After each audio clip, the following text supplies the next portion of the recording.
स्वागत है आपका बी न्यूज नेशन में। मैं हूं आबिद हुसैन शेख। हिजाब फैसले के खिलाफ एमएलए का प्रोटेस्ट, एमएलए यत्नाल अरेस्ट। हिजाब फैसले पर बीजापुर में हंगामा, यत्नाल का जोरदार प्रोटेस्ट। पुलिस एक्शन मोड में गरमाई राजनीति। बीजापुर में कर्नाटका की सरकार ने पिछले दिनों स्कूल और कॉलेज में हिजाब पहनने के फैसले को लेकर सियासी माहौल गर्म हो गया है। बीजेपी से बाहर निकाले गए एमएलए बसनगौड़ा पाटिल यत्नाल ने सरकार के फैसले के खिलाफ जोरदार प्रोटेस्ट किया और स्कूल कॉलेज में एक समान ड्रेस कोड की मांग उठाई। प्रोटेस्ट के दौरान कार्यकर्ताओं ने जय श्री राम के नारेबाजी की, जिसके बाद पुलिस ने दखल देते हुए यत्नाल और इनके कई समर्थकों को हिरासत में ले लिया। एमएलए यत्नाल ने सरकार पर भेदभाव का आरोप लगाते हुए कहा कि शिक्षा की संस्थानों में सभी विद्यार्थियों के लिए एक जैसे नियम होने चाहिए और ड्रेस कोड पर भी आवाज़ उठाई। इस घटना के बाद हिजाब विवाद एक बार फिर कर्नाटका की राजनीति का एक बड़ा मुद्दा बन गया है। पुलिस की कार्रवाई और सियासी बयानबाजी के बीच राज्य में इस मामले पर अब बहस तेज हो गई है। गिरफ्तारी के बाद बीजापुर गांधी चौक पुलिस थाना ले जाकर एमएलए को वापस छोड़ दिया पुलिस ने कई शर्तों पर।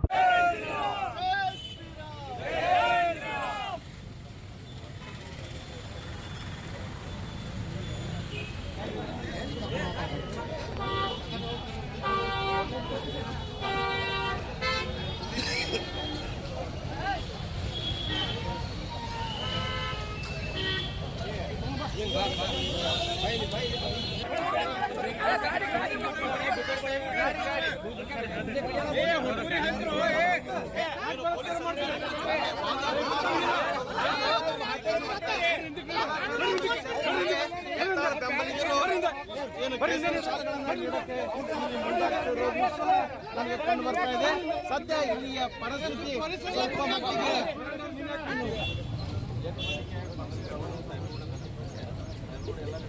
ಭಾರತ್ ಮಾತಾ ಕಿ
ಶಿಕ್ಷಣ ಸಚಿವರಾದಂಥ ಮಧು ಬಂಗಾರಪ್ಪನವರು ಈ ರಾಜ್ಯದಲ್ಲಿ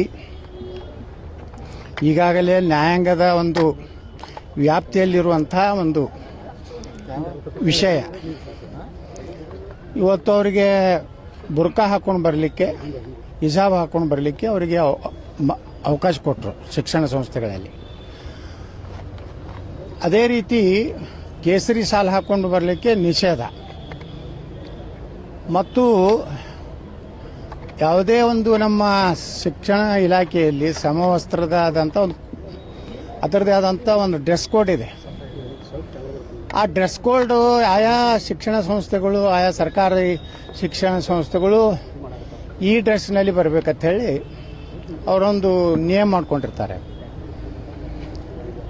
ಅದರಿಂದ ಮಕ್ಕಳಲ್ಲಿ ಒಂದು ಸಮಾನತೆ, ಮಕ್ಕಳಲ್ಲಿ ಭೇದ ಭಾವ ಇಲ್ಲ, ಎಲ್ಲ ಒಂದೇ ಥರನಾದಂಥ ಡ್ರೆಸ್ ಹಾಕುವಂಥದ್ದು ಒಂದು ಪದ್ಧತಿ ಏನಿದೆ ಇದು ಭಾಳ ವರ್ಷಗಳಿಂದ ಬ್ರಿಟಿಷರಿದ್ದಾಗಿನಿಂದಲೂ ಇದೊಂದು ಶಿಸ್ತಿನ ಒಂದು ಪ್ರತೀಕವಾಗಿ ಇವತ್ತು ಇತ್ತು.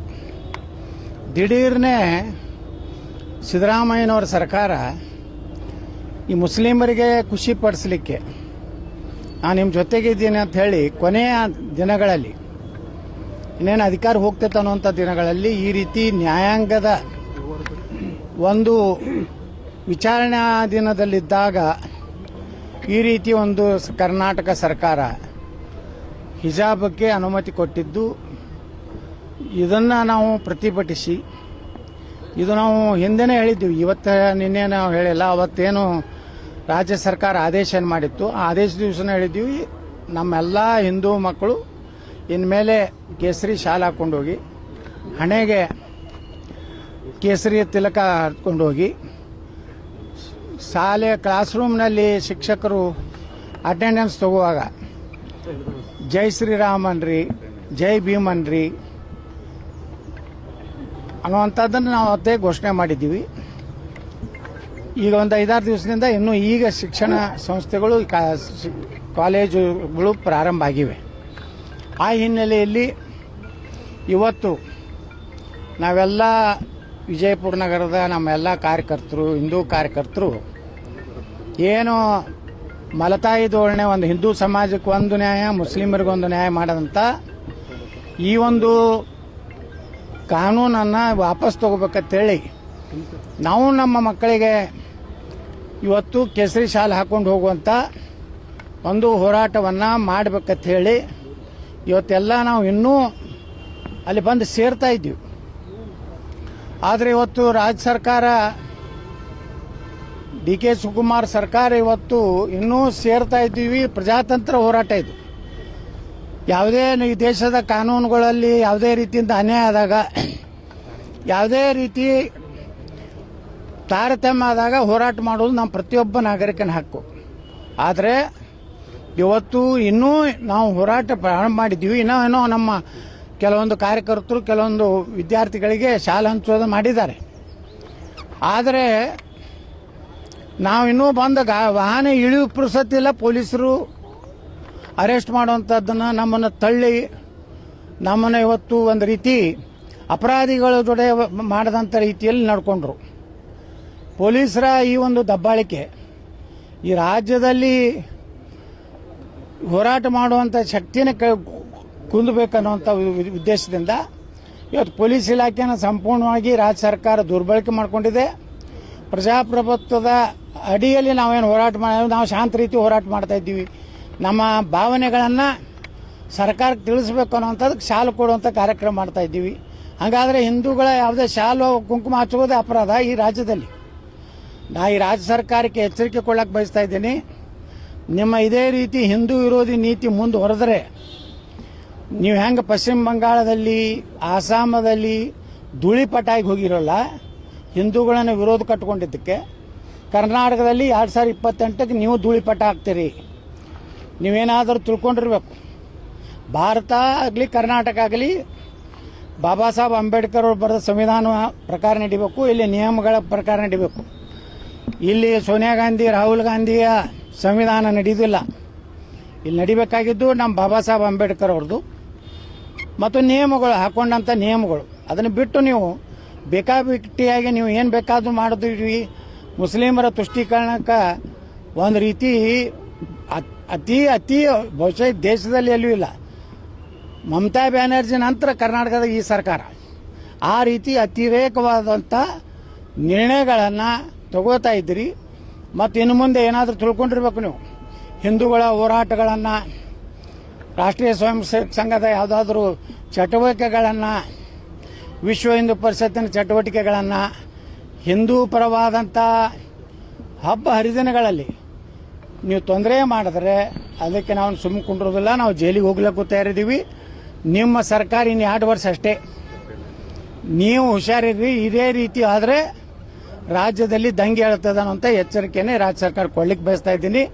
ಇವತ್ತೇನು ಪೊಲೀಸ್ ಇಲಾಖೆದವರು ನಮಗೆ ಈ ರೀತಿ ಯಾವುದೇ ಇದು ಇರಲಾರ್ದೇ ಅವತ್ತು ಕರ್ಕೊಂಡು ಬಂದು ನಮ್ಮನ್ನೆಲ್ಲ ಜೀಪ್ನಲ್ಲಿ ಟೆಂಪೋದಲ್ಲಿ ತಳ್ಳಿ ಹಾಕಿ ನಮ್ಮನ್ನೆಲ್ಲ ಏನು ಮಾಡಿದ್ದಾರೆ ಇದನ್ನು ನಾನು ತೀವ್ರವಾಗಿ ಖಂಡಿಸ್ತೇನೆ.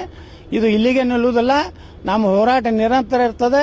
ನಾ ಇಡೀ ರಾಜ್ಯದ ನಮ್ಮ ಎಲ್ಲ ಹಿಂದೂ ಏನು ವಿದ್ಯಾರ್ಥಿನ ಕರೆ ಕೊಡ್ತೀನಿ, ಎಲ್ಲರೂ ಸ್ವಯಂ ಪ್ರೇರಿತರಾಗಿ ಇನ್ಮೇಲೆ ಕೇಸರಿ ಶಾಲೆ ಹಾಕ್ಕೊಂಡು ಕಾಲೇಜಿಗೆ ಹೋಗ್ಬೇಕು.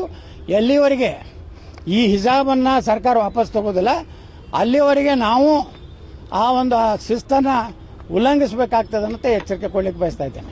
और खबरों के लिए देखते रहिए बी न्यूज़ नेशन।